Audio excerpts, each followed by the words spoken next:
class. Ryan will be joining us very shortly for those of you who are wondering where he is. Um, but essentially, what we'll be doing is we'll be talking about the low end, how we can control that in our mixes, and what different elements of the mix we can basically, take a look at in order to bring control and kind of better tame the low end, I guess you could say. So I'm just going to give you guys 1 second here. I'm just going to get a little bit more set up, and then we'll get started. Hold on 1 second.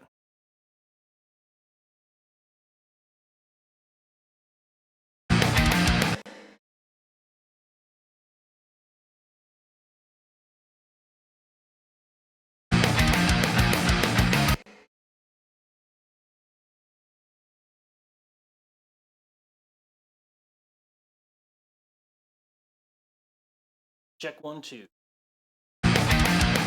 Hey.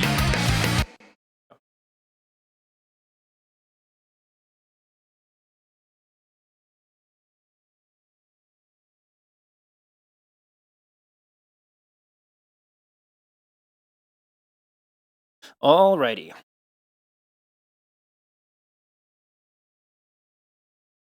All right, cool. So what I wanted to talk about with you guys was essentially what is low end. So for those of you that are watching, for those of you that are kind of new to Mix Wednesday, let me just clear up a few things here. Um,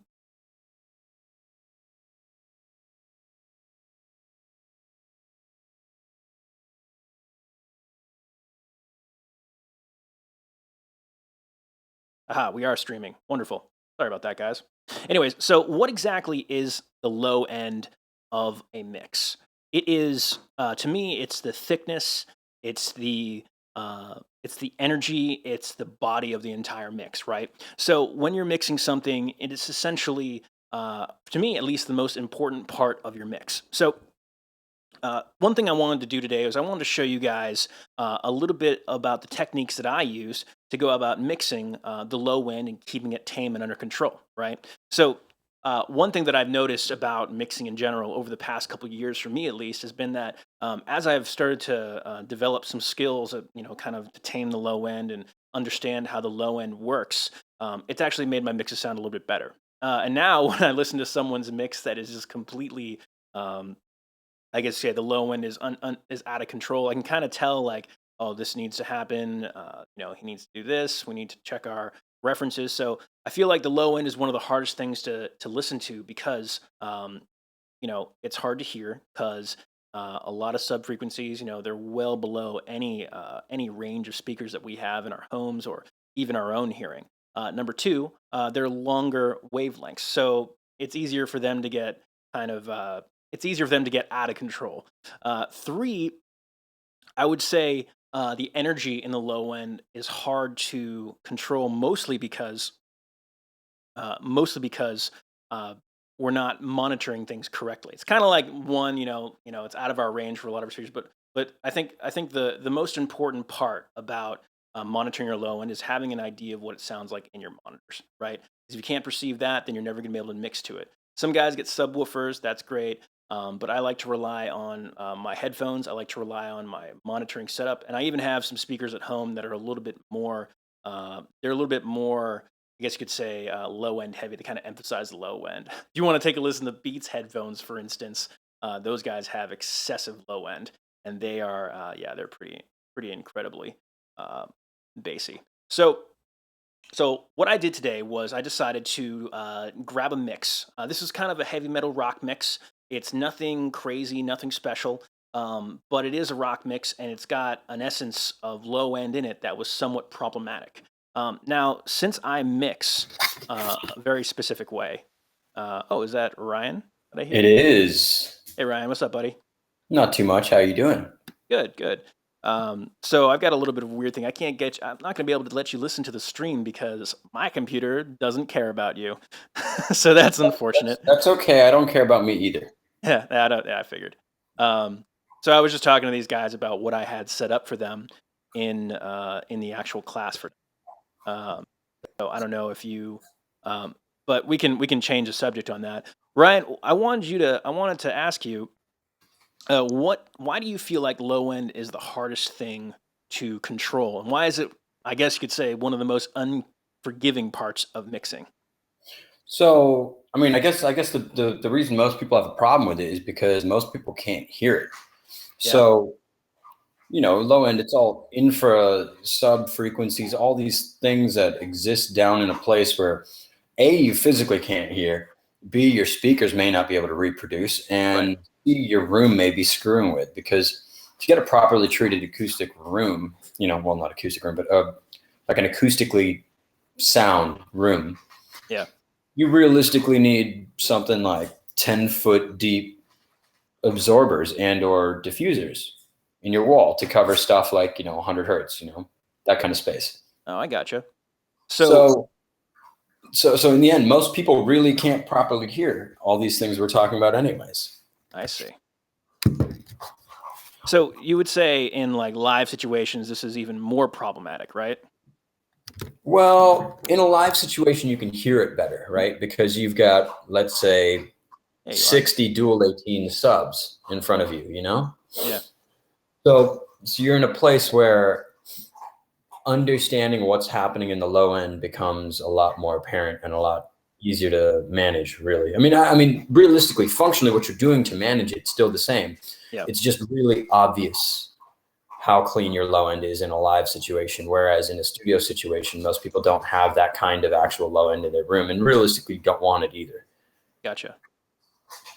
I see. So I've always, I think I've always had trouble with the low end. I was telling these guys, I've been like, I've been like, ever since we started talking and mixing and doing Mix Wednesday, I've gotten this heightened sense of what I'm doing inside my mix, right?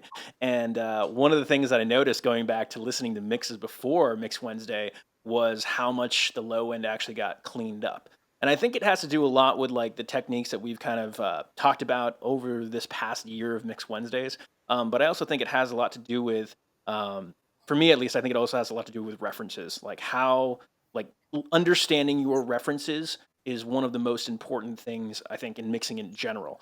And like you can mix into a whole and essentially never get an idea of where your mix is in the low end, and then just listen to your reference and like, oh, it's like you can't even like I don't know how to explain it. Essentially, what I'm saying is I think references is another great point to bring up with this whole low end theory talk. You know what I mean? So, can you hear me, Ryan? Kind of. It's cutting out a lot for me, and I don't know if it's cutting out for anyone else or if it's just my internet that's being stupid. Might be your internet. Hmm. Um, I'm told by people that it says the stream is offline, but that's a lie because I'm watching it. Yeah, it's. I'm watching it. Anyways, yeah, it's funny because I think everybody early on in mixing, you spend so much time focusing on a lot of other things, and it becomes very easy to forget that the foundation of your mix actually is in the low end. Yeah. You might high pass some things here and there. You're going to boost a bunch of bottom end in the kick drum. You're going to boost a bunch of bass in the bass guitar. Yep. That's what seems right. But the problem is you are prioritizing and saying, these are my instruments that I want to take up the low end with. But at the same time, you're not actually, let's see, how do I actually explain it? You're not really controlling it before you're putting the low end there. You're just putting it there. I see. The difference between my mixing from years ago and my mixing now is that years ago, I let the band control the dynamic of the song. And when the drummer plays harder, he plays harder. When he plays softer, he plays softer. When the bass player picks harder, all that, Yeah. So that controlled, in many ways, my headroom, especially my low end. Gotcha. Right? Yeah. Now That makes my sense. mixing philosophy is I'm going to take control and then add the character back into it by, automating or whatever, or, even if it is just, reinvigorating the performance with what the performance actually was. Right. Taking control of it first means I've kind of put it together like this, nice and tight. Yep. And then I put it out there, so I can ultimately have more low end when it's controlled than when it's, kind of free form and at the band's mercy. Yeah, that's interesting. So I wanted to.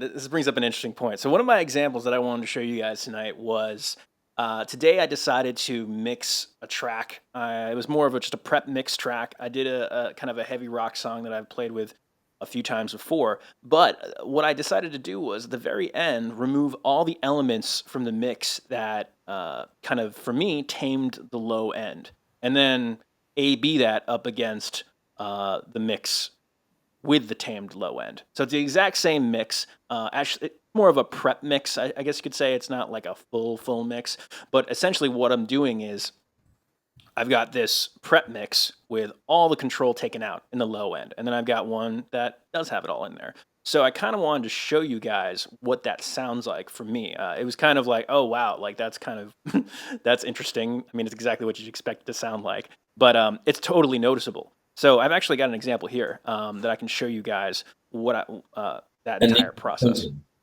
What's that? these are ones you've just printed already, huh? Yep, these are ones that I printed. What I'll do is I'll just sold this guy out. Ryan, you might not be able to hear this. It's all right. You kind of get the idea, I think. That's okay. Is the one on top the one that's controlled? The one on the bottom is the one that's uncontrolled. Sorry, the Uncontrolled? one that's on the bottom is the one that is controlled. Interesting, because the one on the top, waveform wise, looks a lot more even. Does it? Yeah, I mean, look at the brick on the right side, the top right. Yeah. Anyways, all right, cool. Let's hear it. That's interesting. Yeah. So, anyways, so let's take a listen to it. I'm gonna go ahead and sold this out. Sure, that's good. Cool. So here's the beginning of the song. I'm just gonna play. I'm just gonna switch it after every single like 4 bars or whatever. Take a listen. Back it up.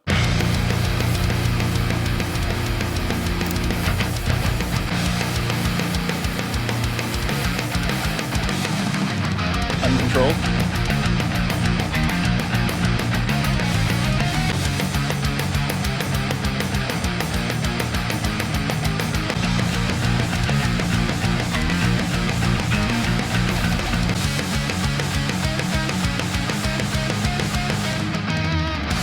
So for those of you in the stream that can hear it, it's pretty obvious, but the one that has no control on the low end is more bassy. So one can kind of, you can kind of take that as the way you'd see it. But yeah, the low end, it's just muddy. It's really crazy. It's uncontrolled, and it's got a lot of weird stuff going on. So we can take this a step further, and we can actually kind of take a look at on a spectrum of what this low end looks like. So this is probably a little bit more easier for you to understand, Ryan, just because technicals and whatnot.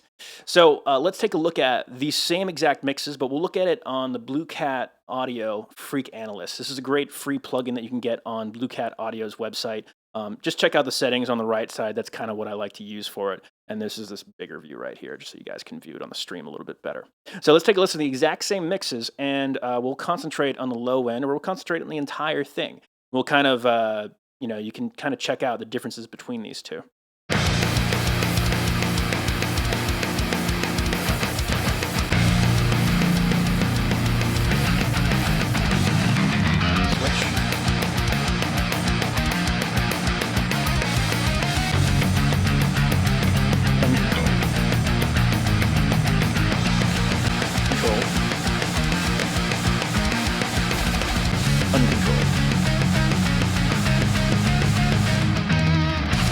So in this area right here,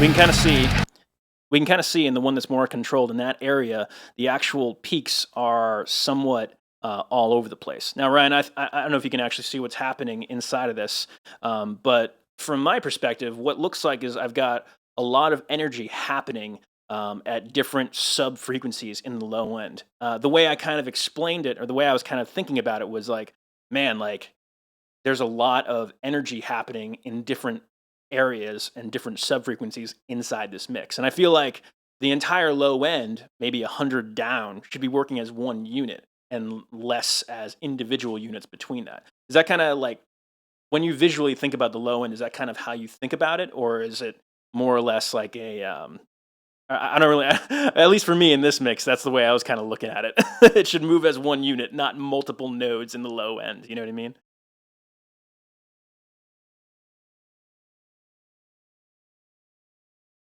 think I lost you.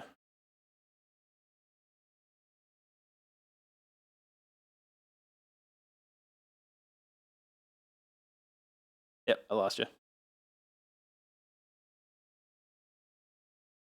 Hmm. Well, okay. I guess Ryan's going to join and come back in. So, anyways, what we can take a look at in here is essentially we've got, again, there you are. How about now? That sounds great. All right, yeah. So I muted myself while you were playing the music, Oh, yeah. so that I could listen to it on the YouTube stream, so I could actually hear what you were playing. So I was Nice. listening to it on the YouTube stream while I was muted, and I guess it wouldn't let me unmute myself. I hit unmute, and it says it was unmuted, but I guess you couldn't hear me anymore. Oh, bummer. Anyway, so yeah, it was pretty visibly clear that in the uncontrolled version, you had a pretty significant peaks happening on in the low end there. Yeah, definitely. I can't remember what frequency was around because I couldn't really see it. The numbers are about this big, you know. So, It's fine. but pretty low, like sub 60. And in the controlled version, it was rounded off a lot more, which ultimately means with fewer frequency peaks, it means you've got greater overall headroom, right? Yep. So, I kind of view low end in pretty much the same way you were kind of describing, in that the whole thing should kind of move together, and it should move as a singular solid block of frequency, even if there is an individual note happening that is something specific to a frequency or whatnot. I mean, you still don't want it to stand out significantly above where the rest of your low end content is. I see. That means you got control, and it means you've got headroom. Now, the reason you don't want it to really stand out on the frequency analyzer is because, kind of like we were mentioning before, right? Rooms, in order to be properly treated for low end, you need about 10 feet-ish, if not more, of diffusion and or absorption just to catch the wavelength of 100 hertz, right? That's stupid. So since we can't realistically do that, every room that is under that size is going to have a pretty gnarly resonance. Yeah. Same with speaker cabinets, right? Speaker cabinets have frequency resonances. If they're ported, they're intentionally made to have a frequency resonance at the port frequency, and all these things kind of add up to, if your low end has peaks in it, when you play it on certain systems, that note might stand out like crazy, or in a certain room, that note might just really resonate out. So even in your room, it might seem like that's a great spot, and it's like, oh, cool, yeah, this kick drum's, it's right here, and it's hitting at 82 hertz, and it sounds awesome here. Right. But you might take that to another room, and all of a sudden it sounds like a basketball, and it's a little loud, right? Yeah, definitely. And that's all relative to the resonance of the speakers, the resonance of the room, all the stuff that is harder to control. I mean, basically above 1K is super easy to manage in terms of a room and frequency. Right. You don't have to do much. You can literally put some foam on your walls, and you've kind of probably absorbed the majority of what's going to reflect, right? That's really interesting. Wow. Not that I'm saying that that's actually the proper solution, but but it's the low end that is much, much more complicated and much harder to manage. So keeping things really, really even, and actually checking things like a frequency spectrum, like what you're just doing, becomes a lot more relevant. Right. Plus, some subwoofer systems, like in a car, you might have a crossover set down at like 60 something. Your standard audio system, the subwoofer crossover is at 80. Your standard home theater system, subwoofer crossover is at 110. Interesting. So since there are all these different places where the low end gets taken over by subs, you need to make sure that that frequency content is pretty even across it, because you might have it in a place that is not covered in my subs, and is covered in yours, and isn't covered in Felix's, and is covered in Eric's, and Gotcha. So sorry, that was a lot of information. No, it's totally cool. I mean, the reason why I think I realized why this was so relevant was because I was just looking at my references with the Spectrum Analyzer. You know what I mean? I was listening to my references, the references for this specific mix, and the first thing I noticed was how, man, the kick drum is really, really, really present, but holy crap, my mix is all over the place in the low end. So I decided, well, what I'm really gonna have to do is make sure I get a really nice thick low end, but make sure that it's somewhat tamed. You know what I mean? So in this mix, that's kind of what my goal was, to mix with the intention of having a thick low end, but have it be controlled. So um, one of the things, one of the topics I wanted to bring up here were some different ways to control the low end. Now, Ryan, we've talked about the other night when we were talking about this. We talked about, I think you said very, very bluntly, you said references, control, or what'd you say? You said references, high pass filtering, and control. I don't have any other suggestions for you other than those to control your low end. Is that was that about it? I can't remember. It was probably that, but I mean, control is like such a vague term, right? It Yeah, means yeah, different things. exactly. So that was me being an asshole, basically. I think we kind of we kind of I think I understood in the moment what you were talking about. I also understood in the moment that you're being very blunt. Right.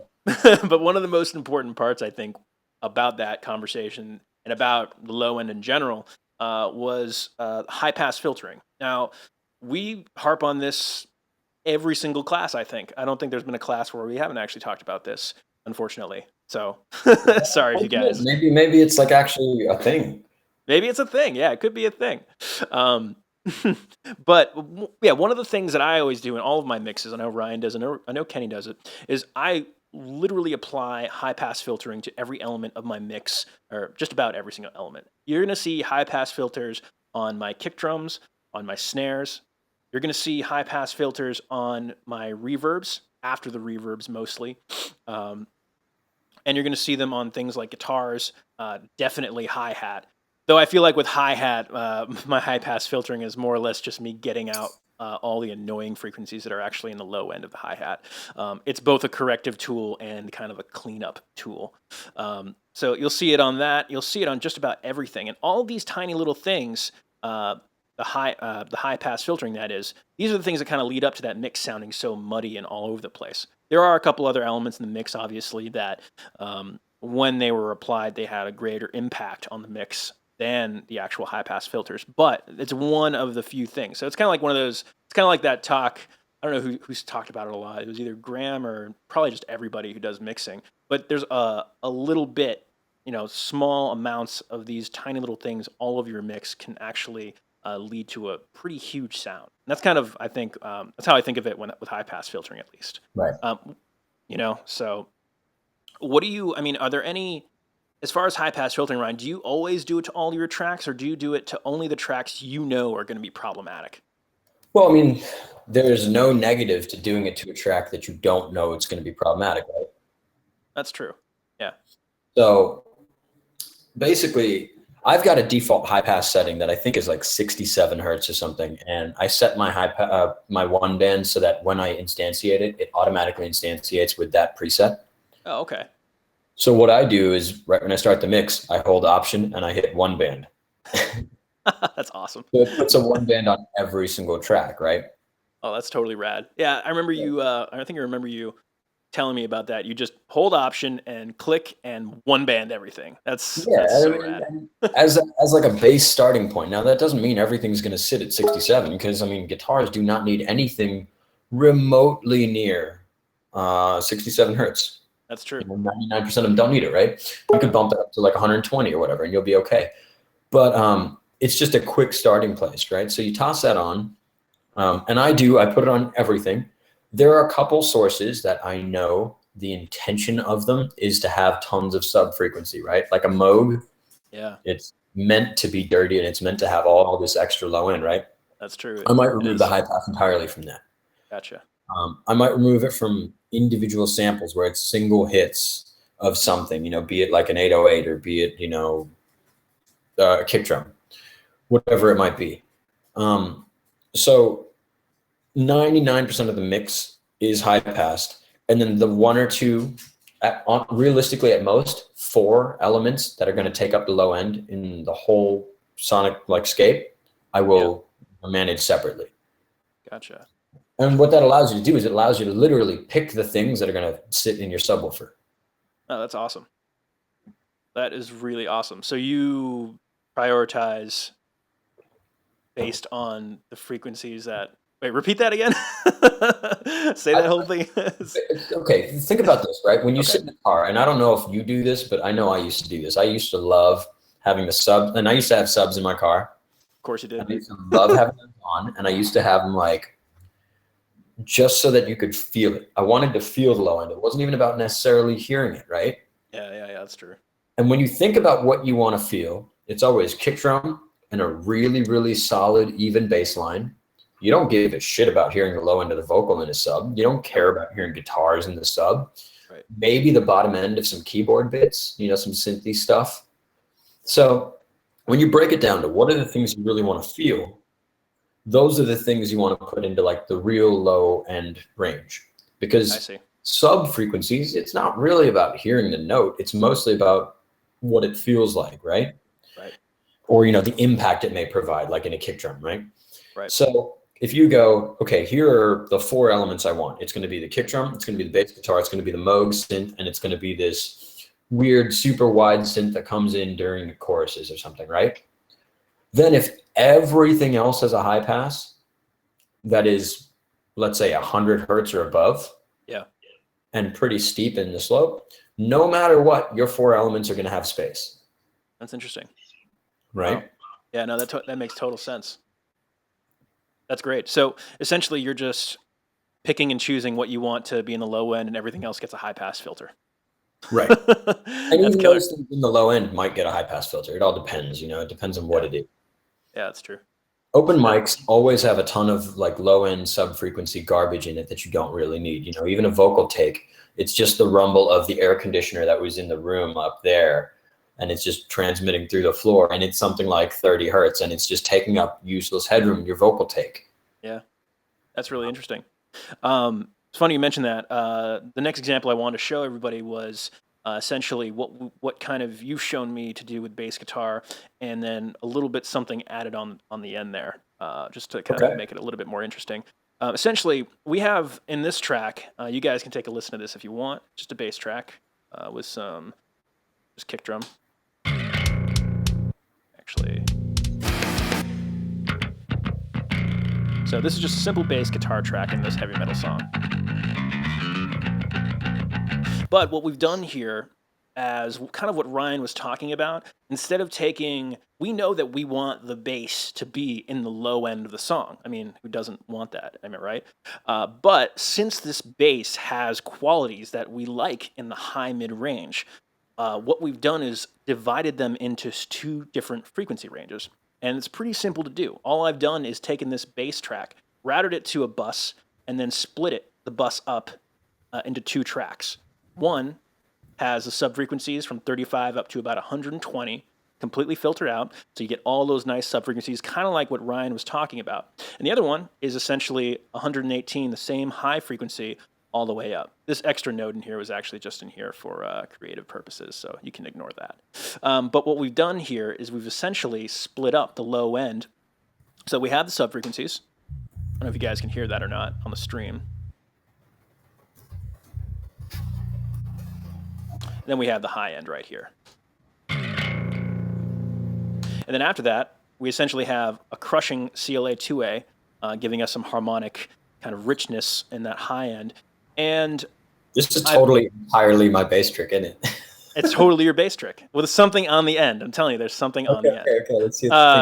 There's something on the end. And then this other trick is essentially, this other plugin, instead of controlling the frequencies or controlling it dynamically, we're actually controlling the length of these bass hits. So we're setting a really, really steep, really drastic gate. And every time the bass kind of ducks out for like a picking part or a palm muting part, the gate just takes the rest away. And it basically sounds like an electronic like an electronic bass or like a synth bass or something like that. So it kind of gives you this ultimate control. Plus it gives you 2 different faders for both parts of the actual bass. It's pretty awesome. It's pretty rad. I suggest that you guys try this out, especially if you're having trouble, like Ryan was saying at the beginning of this, you're boosting bass frequencies, but you're like having trouble in the low end, but you're boosting high bass frequencies. I remember having those issues all the time and like, what do I do? And then Ryan swept in and was like, try this out. And I was like, oh, you're a sly mofo. But the last element to this that I wanted to show you guys was essentially what's happening here on the very end. This is another kind of advanced mixing technique that I've implemented here and there, and this is strictly due to performance issues. It has nothing to do with, it doesn't really have anything to do with like, well, it has something to do with the sonic qualities of it, because ultimately it all leads, good performances lead up to tight tracks. So in this track, the bass and the drums, they're not really performed as one unit as much as I'd like them to be. We can take a listen to that here. And we will...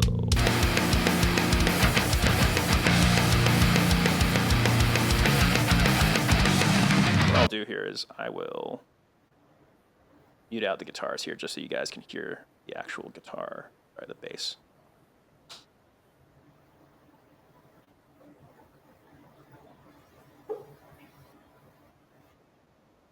One second.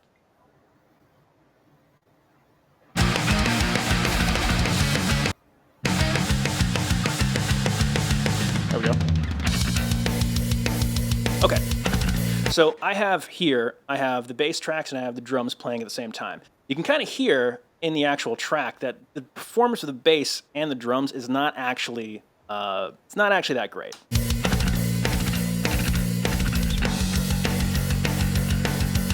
It's okay. So to bring these two together, what I did was I applied a multiband compressor to the bass. To the low end of the bass, I should say, the low split up frequency. Inside of here, I have a side chain coming from the actual kick drum, and it's actually ducking the bass it's ducking the bass every time the kick drum is hit. So you can see in the actual FabFilter Pro MB what's happening here.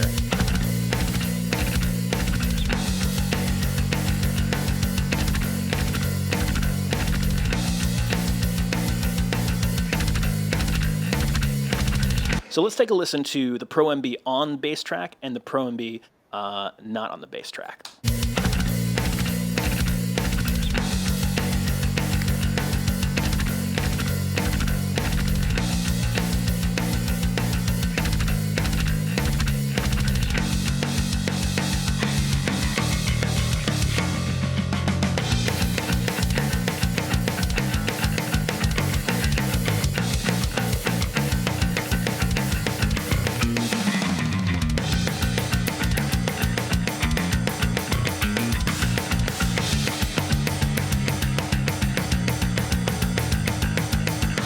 So what we're doing here is we're kind of, I think of it as gluing the two tracks together. I don't know if that's how you look at this kind of technique, Ryan. But for me, the ultimate end is the two tracks sound like they're more glued together in a sense. And that's kind of the way I look at it. The two parts of these two different performances are now moving together. And since they're moving together, they feel a little bit more like it's one thing. Exactly. And because this is like a metal track, there's some parts in the song where the kick drum does like a double kick drum, and the bass player, he does like a alternate picking thing. And yeah, it sounds tight, but it sounds tighter when you actually apply this Pro MB on the actual bass drum. So yeah, they move together, and essentially they're actually just tighter overall. So it's kind of complementing Ryan's, I guess it's in addition to Ryan's technique. This is another way to I think this is more of a basic way to do it. I think people people typically use like compressors, but I just decided to use a multiband compressor because it's really just the low end I'm worried about. So I was actually about to comment on exactly that. So why are you using a multiband compressor when you've already separated that track to only be the low end? I think I just reached for it and I was like, this makes sense. Actually, you know what I think it was? I think it was because I attempted to do this on a single track first, and it just was not working out at all. And then I just left it there and split up the track, and then went from there. So I never actually changed the plugin. So that could be why that's happening like that. So let's also break this down to the concept of what this really is, right? So Dan's got a bass happening here, and every time the kick hits, it compresses the bass down a little bit, right? That's correct. Now, the idea here is, A, you get to make a little bit of space in your low end, so that your overall low end doesn't necessarily get significantly louder during the section because the bass guitar comes down here, the kick comes out here, kind of keeps it a little bit more together, right? Exactly. Also leaves space for the kick drum. But what I view as the more important thing is that it makes it very definite, very defined what Dan wants your focus to be here. You want to listen to the bass, but then these moments, the focus is definitely the kick drum. True. So what it's doing is it's allowing you to change your focus so that when the kick drum's not playing, your focus is the bass. When the kick drum hits, that becomes the focus, and it's intentionally designed that way. You can do it the other way around. You can do it so that, low end in the kick drum goes away when the bass plays, if you want the focus actually to be the bass playing. That obviously probably is not going to be a preference in metal, but maybe in another genre. Exactly. Yeah, so I figured this was kind of a good example of how I do it for metal, just like you said. In other instances, you'd probably have like maybe a jazz track or something. If you were doing something this complex in a jazz mix, I don't know if people do that in jazz mixes. But this is an example of a genre where, what's that? Not usually. Not usually, exactly. It's like I put the multiband on the jazz. Blah, blah, blah. Essentially, a genre where the bass player is a little bit more important. That's kind of mean to say. Essentially, where the basis is more pronounced, I guess you should say. So there's that. And speaking to that, a little bit more genre specific. This track, for instance, it's a metal track. So the guitars are pretty high gain.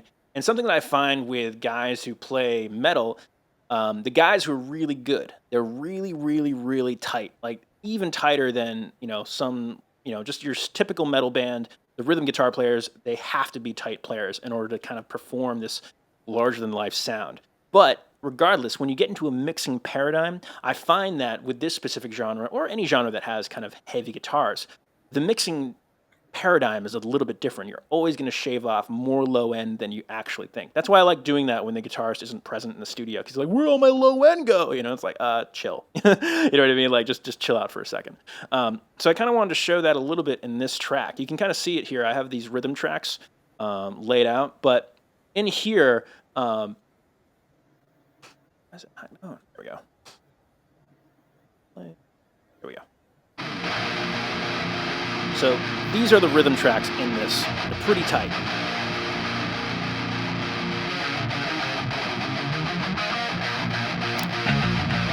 But specific to this genre, and maybe most rock genres, I like to shave out the low end, kind of with these high pass filters, like we were talking about before, and just make enough room for the bass guitar to sit below the actual electric guitars. What this essentially does is I think guitarists have this feeling that they kind of have to feel their amps when they're standing in front of them. And a mixing paradigm doesn't really work that way. You need to, like Ryan was saying, make space for items, make space for different parts of the mix. So all I've done here is simply just apply a high pass filter, but I've done it with a very, a not so steep, where is it actually? Sorry, there it is. Somewhere in there he has a high pass there. I was like, oh, I'm in the track. I'm in the edit view. It's like backwards or something. Anyways, so what I've done here is I've simply added a high pass filter, but the slope is at a 6 dB octave, so it's not as drastic as just a wall of filtering. So what this is doing is it's just taking out all of that crap that we were talking about before and making space for the bass. So let me show you guys what this is doing here. We'll turn this on and we'll bypass between the two.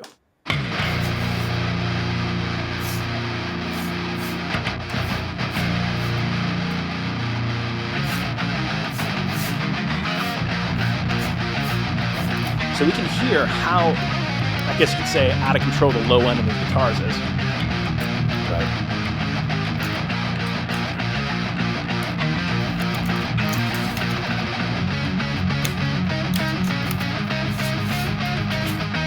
Let's take a listen to it in context of the mix.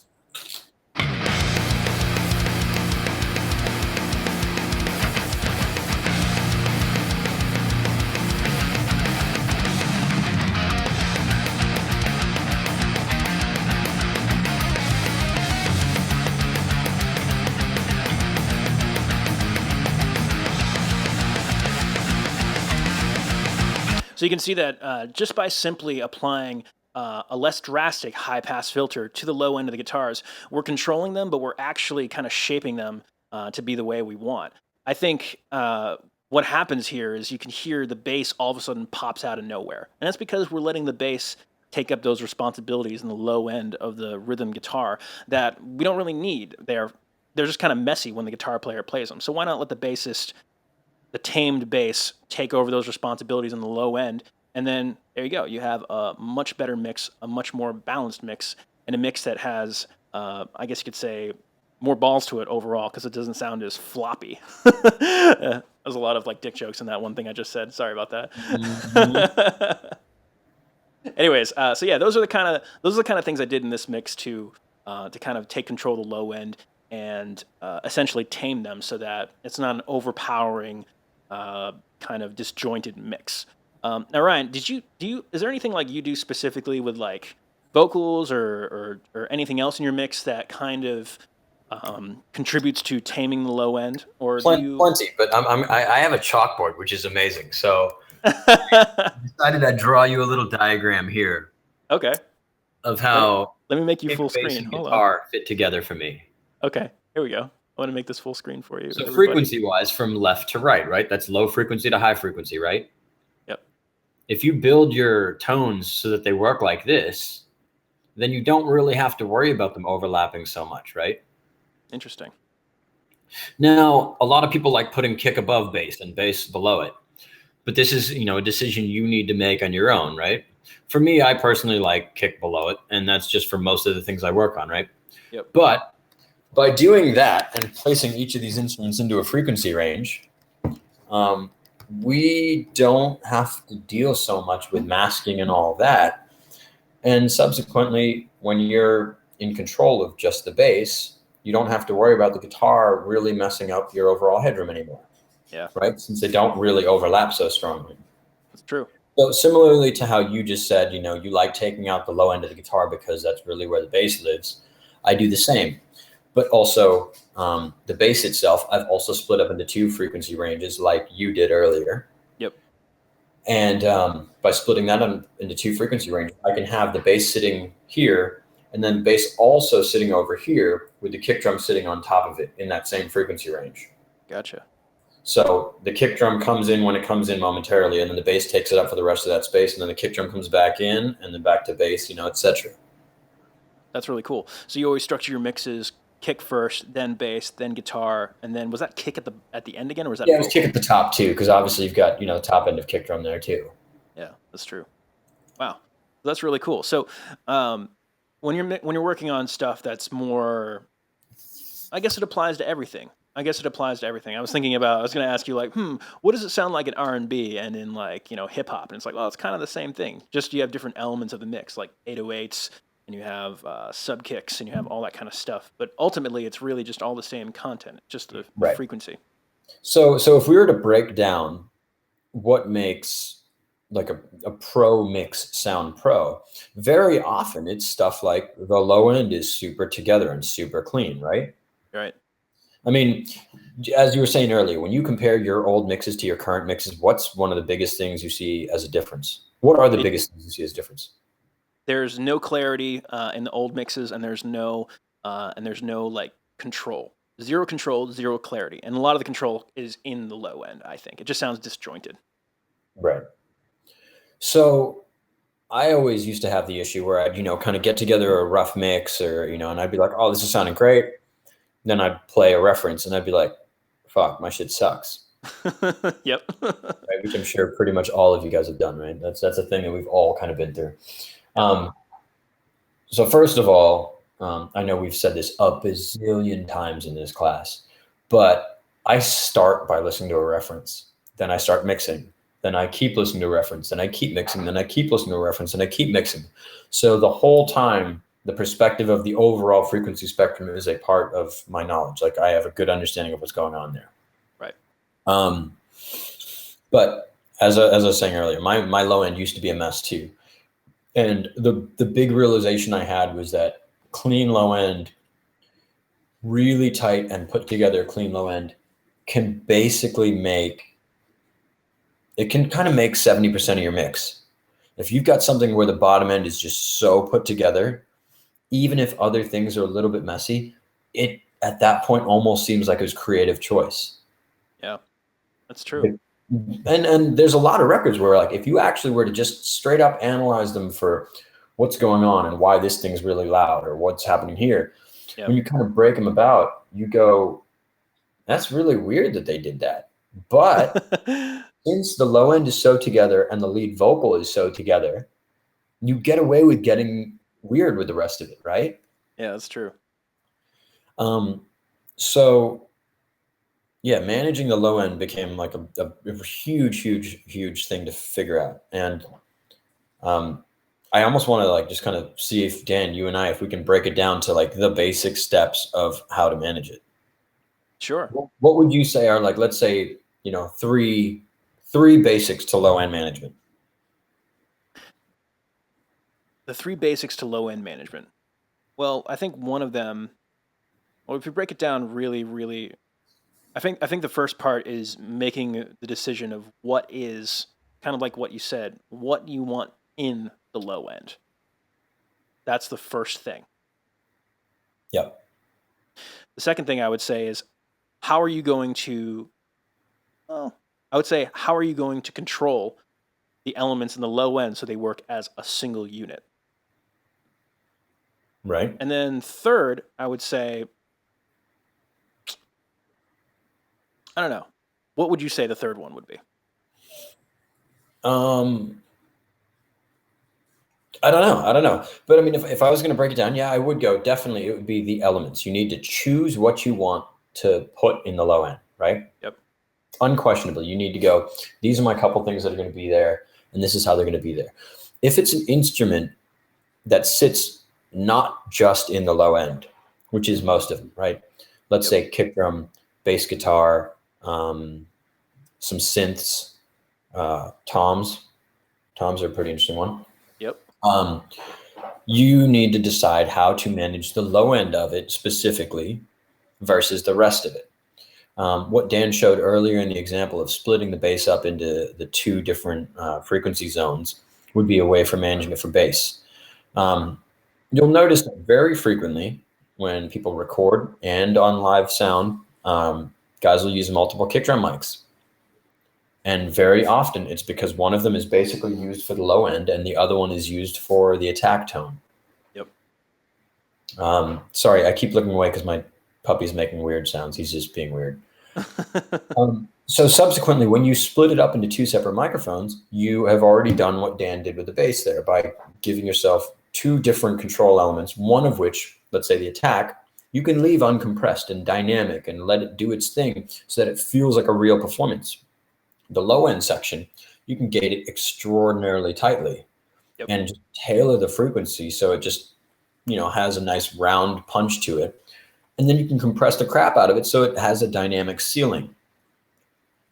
Right? And once you've done that, you've got here's your low end right there for your kick drum. Yep. Like incredibly tight and controlled. Then there's the rest of your kick drum, which is the top half of it, which is still going to feel like a dynamic and real performance because when the drummer hits it harder, it has a different tone and it's, louder. When the drummer hits it softer, it has a different tone and it's quieter or whatever. But the hard part of it to manage, the low end, is kept super together and super tight. So same thing for the bass. You split up your instruments into these multiple things. So you've got your selection of what you think is going to be in the low end. Yep. Then you've got your management of the various frequency bands. So, managing specifically the low end of these big instruments. Yep.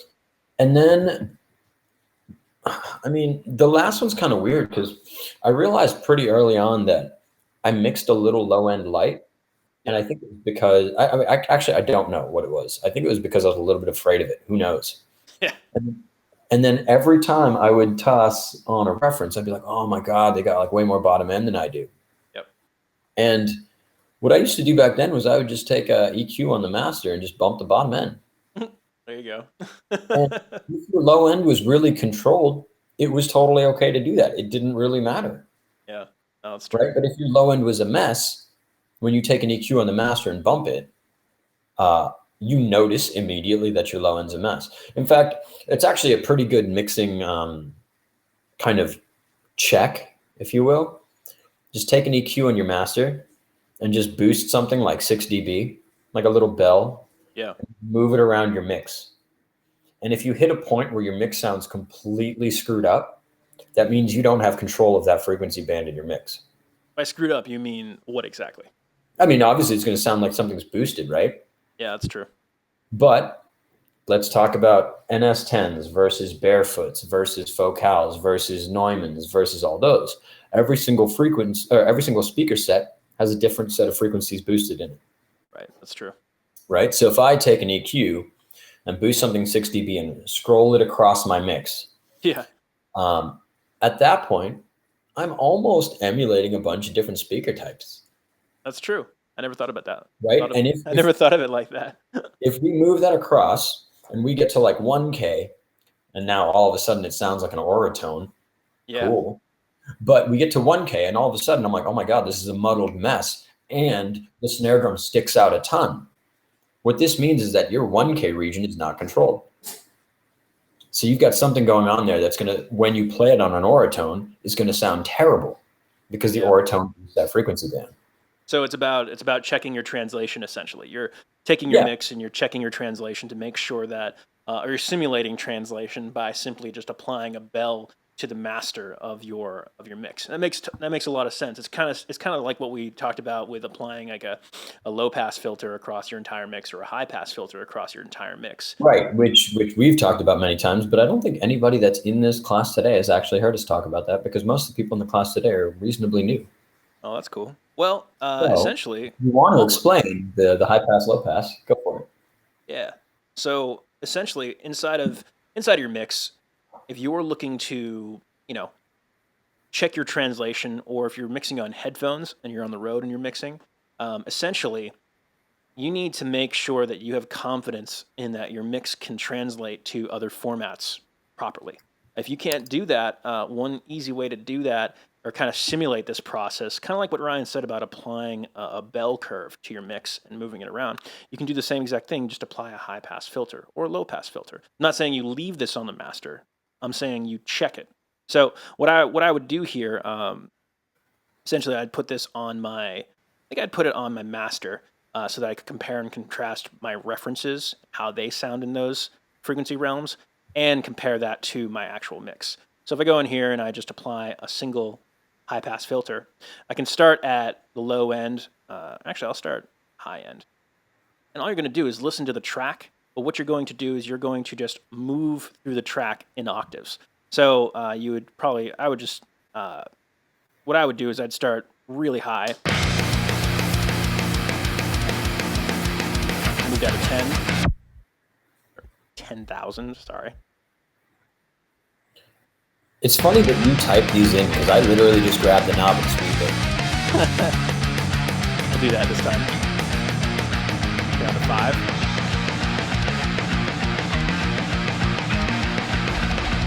Now, again, let's pause for a second here. The point of doing this, though, is that if you remove stuff at the top end, you could potentially be removing things that are masking other things in your mix, right? That's true. So as we move through this frequency band, we're losing, let's say the top end of cymbals and things like that. But ideally, as you move this filter down, you should basically hear your entire mix, all elements of it, and it should sound like a reasonably good balance and a really reasonably like listenable thing. Obviously, it sounds like it's low pass pretty roughly, but it should sound like maybe you're in the room next to it while it's playing. That's true. With the door closed. Sound like a solid mix all the way down. And then once you get to the bottom end, then you're only in sub-frequency land. And once you're there, this is the best way for you to check if your low end's under control. That's true. So yeah, continue playing this. Let's do this. All right, cool. Sounds pretty good.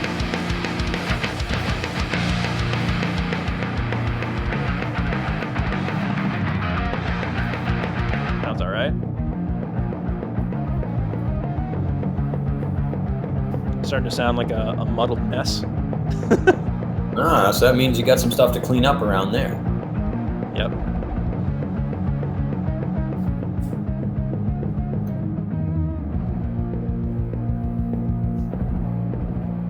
surprisingly doesn't sound that bad.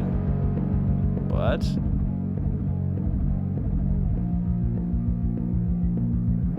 so I think it's some of the problems I have in here start around 600.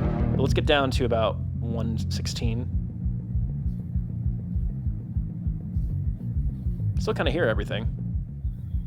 Okay, so let's pause for a second here. So remember I said that there's two standard settings for subwoofer crossovers. Do you remember what they are? Yeah, 60 and 80. Sorry, 80 and 110. That's right. I was like, you're full of shit, buddy. So let's set this to 110 and or 80, whichever one. Pick one of them. And 12 dB an octave is probably pretty close. It's usually like I don't know. There's so many different filter types. It'll be one of the L filters. How's that? Because there's so many. If you hit play right now, this is what would be coming out of the subwoofer of a home theater system. Does this sound like a reasonable thing to come out of a subwoofer?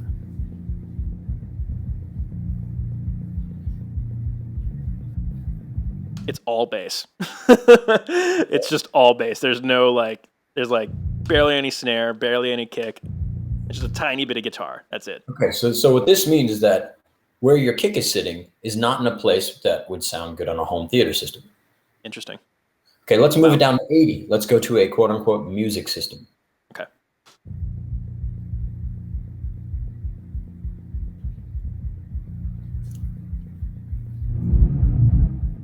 Oops. Yeah, there's just a thumping, just a small thumping of the kick drum, but the bass is still just like epic. You know what I mean? So It sounds like, to me, the bass is going to be problematic if anybody were to listen to this in their car stereo, or if they were going to listen to this in on a home theater system, essentially. So that's where my problematic areas are in the mix right now. Okay, so since you have the bass low end on two separate faders, let's leave this frequency thing going on here, the filter, and let's mute the bass low. Okay.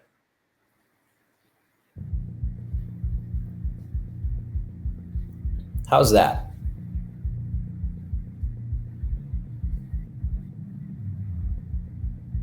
Sounds clearer for sure.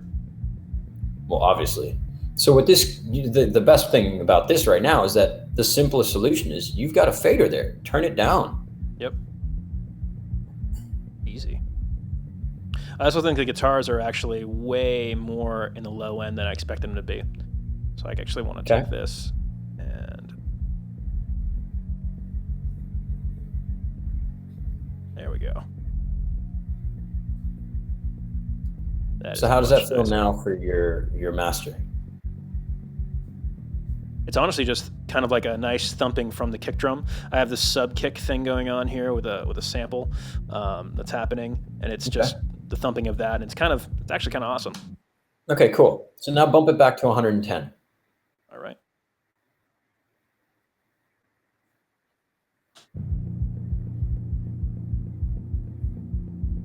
How does that feel? I can hear kick, I can hear bass, I can hear guitar, and I can hear snare. That's awesome. That sounds like it's been cleaned up a little bit, right? Yeah, it's been cleaned up quite a bit. Yeah, that's really interesting. Now, there's two things I want to do. Before we jump off this, I want you to put an EQ on your whole mix and boost the low end. And since you've now listened to what your low end sounds like, you have a good idea of whether it is clean or not. Realistically, you can just switch this to a shelf. Got it. Or yeah, you can put a new one on there. It's fine too. Yep. And pick a nice frequency space where you think that it's going to accentuate what you've got going on here. Right. Also, since you just moved the low end down in the bass guitar and you pulled more low end out of the actual guitars, you're going to feel like the mix is a little light on the low end, right? Yeah, that's true. But what you did was you controlled the blend of the low end. And now ultimately what you're going to do is you're going to put that overall low end back in, but the blend of it's still really together. Gotcha. Okay. Well, let's take 250 hertz. Yes. You call that low end? You want, is that? What part of the blend did you just deal with?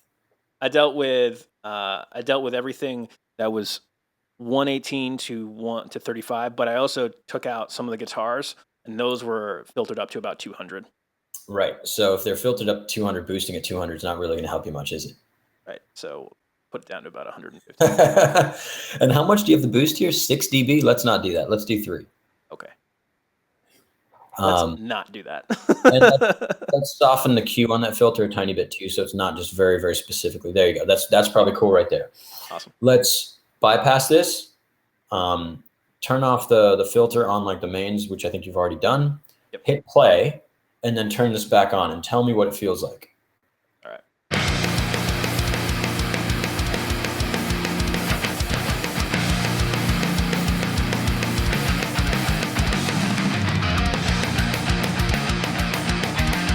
Feels pretty awesome, actually.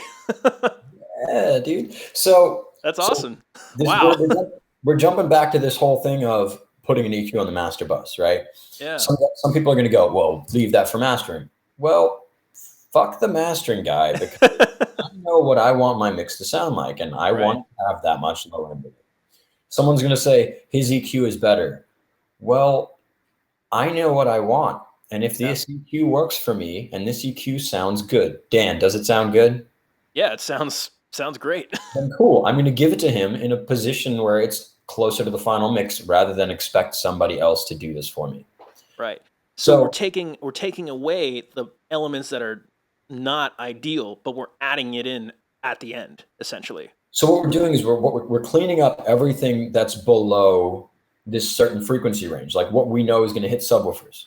Right. And by cleaning it up, I mean, we've made a better blend out of it. Right. We made it a really solid and even blend. And now we're putting it back in using an EQ on the master bus. And Al says, imagine doing that with Pultec. Abso-fucking-lutely, because that's what I'd do it with too. That's awesome. But what you've done is you've made a better blend and now pushed up the whole low end. Gotcha. And since your low end is actually pretty controlled and a good blend and pretty tight, you can do things like put an EQ on the master bus and bump it. Wow. That's pretty awesome. So that totally, all right. So that connects a lot of dots for me personally, and I hope it connects a lot of dots for you guys at home. Because I've seen you do this kind of thing with vocals too. You take it out and then you put it back in, but it's because you've controlled it better, and now you want to add it back in because this is your low end, not the uncontrolled vocal low end. That perfectly makes sense. Wow. Okay, cool. So on a vocal, I mean, yeah, what I do on a vocal is probably a little bit more confusing to most people because most people don't think that a vocal's got 110 hertz in it, but I boost it like 10 dB at the end. Yeah. So what I'll do with a vocal is, as I'm sure all of you know, when a singer moves closer, farther away, proximity effect, plosives, all those things, when they sing louder, when they sing quieter, the tonality of their voice changes significantly, right? When they're singing quietly, there's lots of low end in their voice. When they're right up against the mic, there's lots of low end in their voice due to the proximity effect. Yeah. When they back up, there's less low end. When they sing louder, there's less low end, things like that.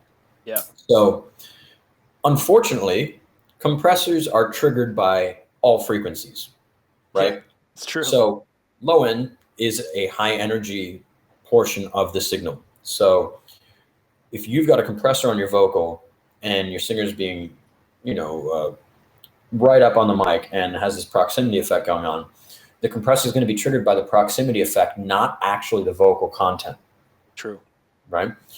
So usually what I do is I high pass it reasonably high to get rid of all the plosives and the crap that's in the bottom. Then I'll put a multiband on it that's just completely crushing the low end of the vocal. Now, it's not just taking it out. It's not only doing that. But what it's doing is it's making it super, super consistent. So it's crushing it when there's a lot of it, and it's leaving it when there's not a lot of it. Interesting. As a result, in the end, it sounds like there's very, very little low end in your vocal. But I don't want the low end to trigger my compressor anyway. I actually want the meat of the vocal to trigger the compressor. Gotcha. So I then put a vocal compressor, let's say a Blue Stripe. And then after that, I put an EQ that puts back in all that low end. Wow. So instead of having the compressor be hit by the content that I don't think is relevant to the compressor, the compressor actually reacts to the vocal performance, not all the extra sounds and the movement in it. Wow. So that way you get a really clean compression, And then afterwards, you can put a bunch of low end back in, and it's so incredibly controlled because you dealt with it with a multiband, and then also there's the compressor controlling level. So you've kind of pulled it in two ways, and then you put it back in. It's almost the same idea of this, is that we've created a great blend and a great tonality at the low end, Yep. and then we add it back in afterwards. That's great. That's really killer. So Al asks a good question. He goes, how can you explain in your own words when you know it's wrong? So this is what I was going to get at next. Remember I said, like, I want to come back to something. Yeah. You know, when you leave, you can leave this EQ on there. Cool. You're in a good spot. Leave it there. Yep. Let's move back to the other EQ that was on your whole mix, your low pass there. When you hit about 600, you got to a spot that you thought was really messy, right? Yep. Okay. Do you want to listen to that again real quick? Yep.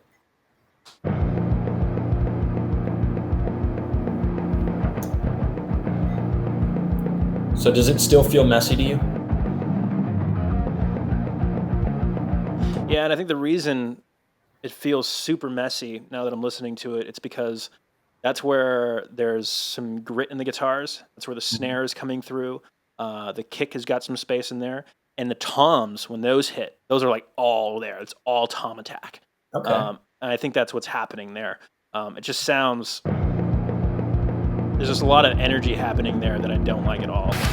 So one of the nice things about having this on the master is that you can leave it there and continue to work on your mix. Oh, that's true. You can leave it there and go, man, what's happening over here? Let's find the elements. Like, you can literally solo up the toms with this filter on here, and suddenly you will go, oh my God, there's a shitload of 400 in my tom, or whatever it may be. Yeah, but before we do that, let's go back to the mains filter there. Yep. And let's flip it around. Let's make it a high pass instead of a low pass. Cool. Okay, and let's pull it down. And then let's move it up slowly. And as we move it up, we're going to find out the place where all of a sudden the mix sounds tight again. Does that make sense? Yep. At which point you'll know that your messy region is between blah, blah, blah and blah, blah, blah. Okay, sweet. Do it. Give it a shot.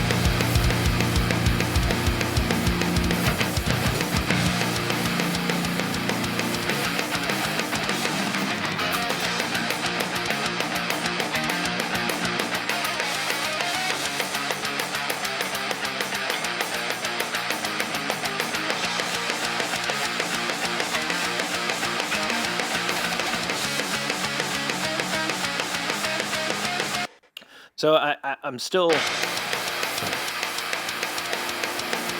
have this sinking feeling it's somewhere between 350 and 400. It just sounds like there's a lot of energy going on right there. Like, there's a lot of hits. There's a lot of like movement. The cymbals are hitting there too. That's something that's really interesting. Really low for cymbals. Or it sounds like sorry, hi-hat. That's what I meant. Okay. So now what this has given you is that it's told you a lot of the regions, or rather specific instruments in a specific region that have a problem, right? Yeah. Now you go, okay, my hi-hat's got some problems around 400. If you want, you can leave this filter on while you manage your hi-hat, and then remove the filter and see what it sounds like. That's killer. That's awesome. So I can essentially just say, all right, where's the hi-hat coming through? There are two places. There's here, which is the hi-hat, the actual hi-hat. I've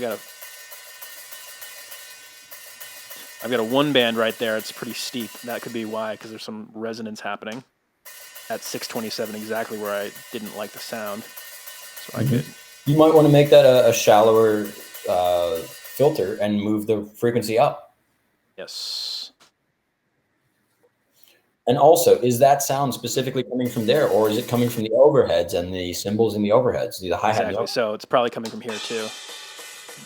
Realistically, Sounds gross. you probably want to solo the whole drum kit, not just one bit of it. And then you can go to one and see if the portion that you're hearing is coming from that source or another, or like the whole thing combined. That's awesome. So from here, I've got the hi-hat on its own hi-hat track.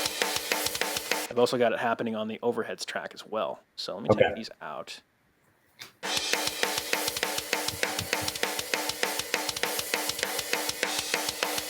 I'll just go back to this guy.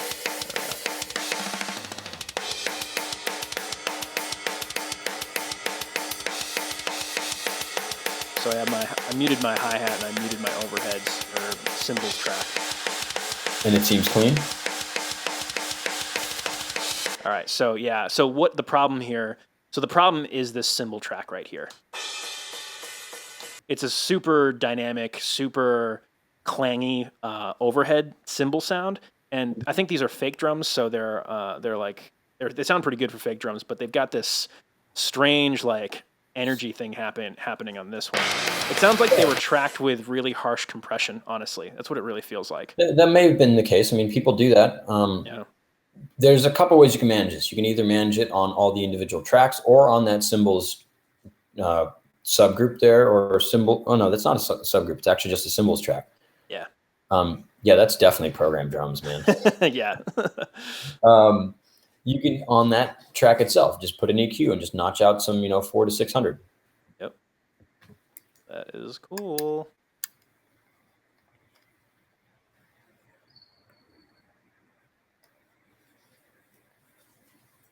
There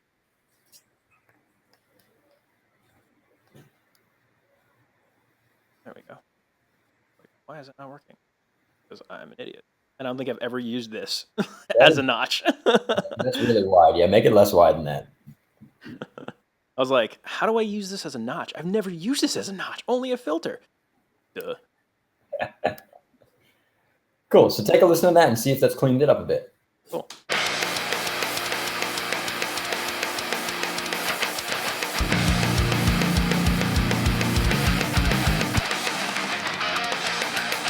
Yeah.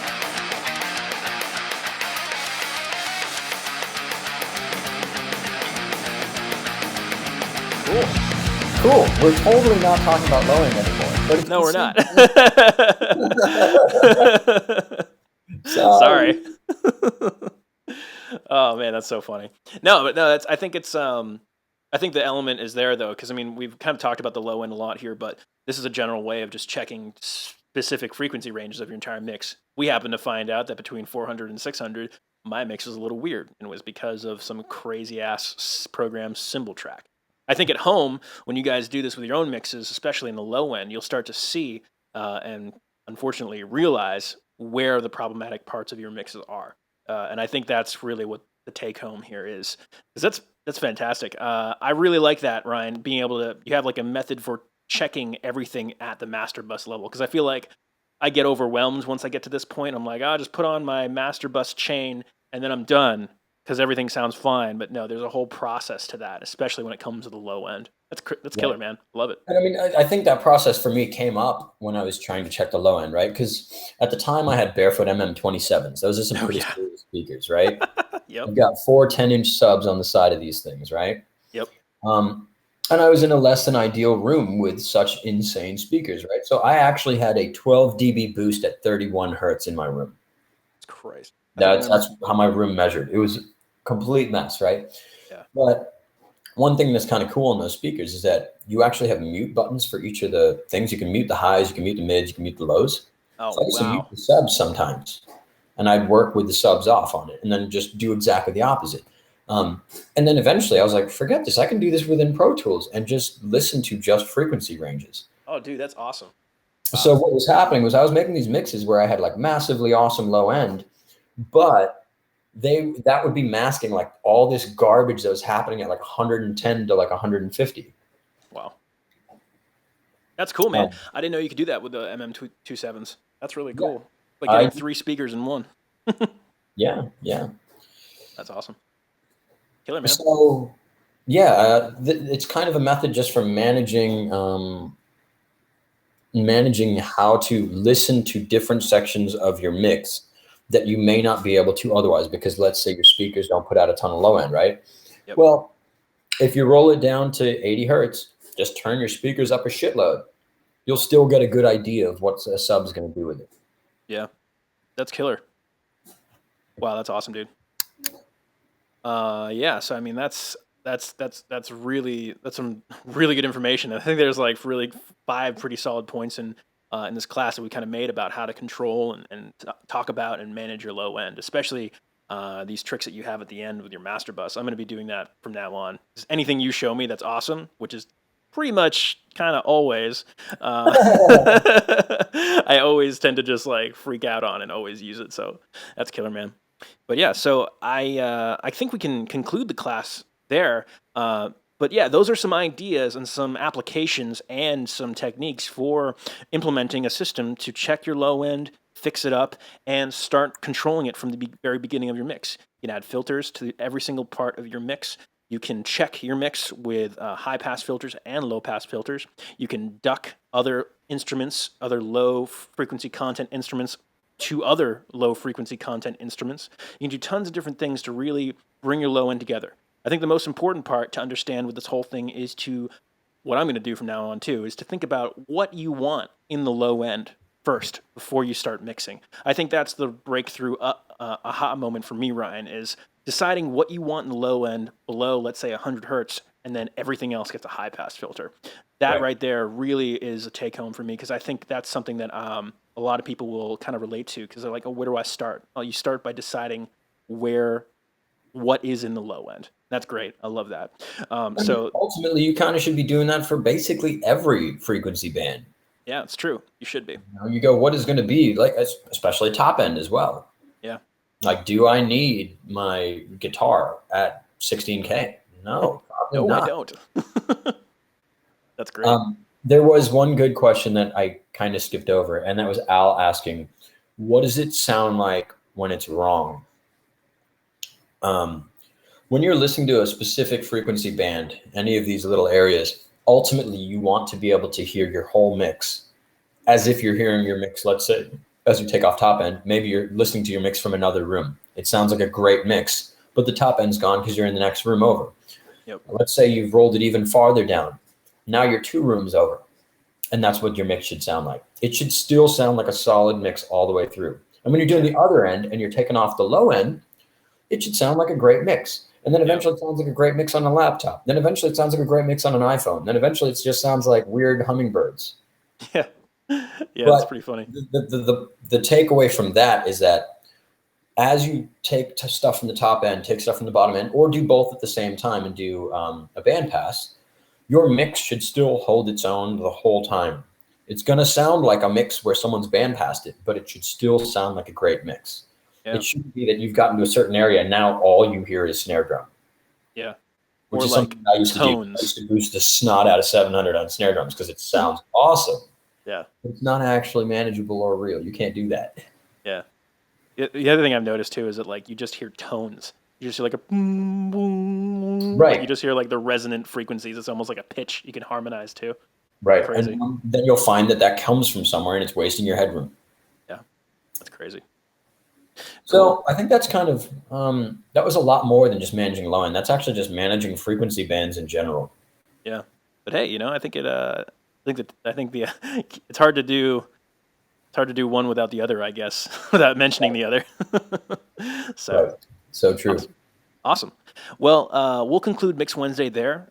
Sorry for the 2-minute delay at the beginning. We had some crazy technical issues, but that's okay. We got through them. We had a great Mix Wednesday. I want to thank all you guys for coming out tonight and supporting us and showing us that you care by entering our class and letting us teach you. If you guys have any more questions about Mix Wednesday or just anything in general, mostly relating to pro audio stuff, hopefully, feel free to post that on the page, the Facebook page. That's www.mixwednesday.com. And if you want, subscribe to the YouTube page, and you're going to get notified when we go live with these wonderful classes, and when we post like a snippet of the class, so you guys can get an idea of some cool parts about the class that we wanted to share with everybody.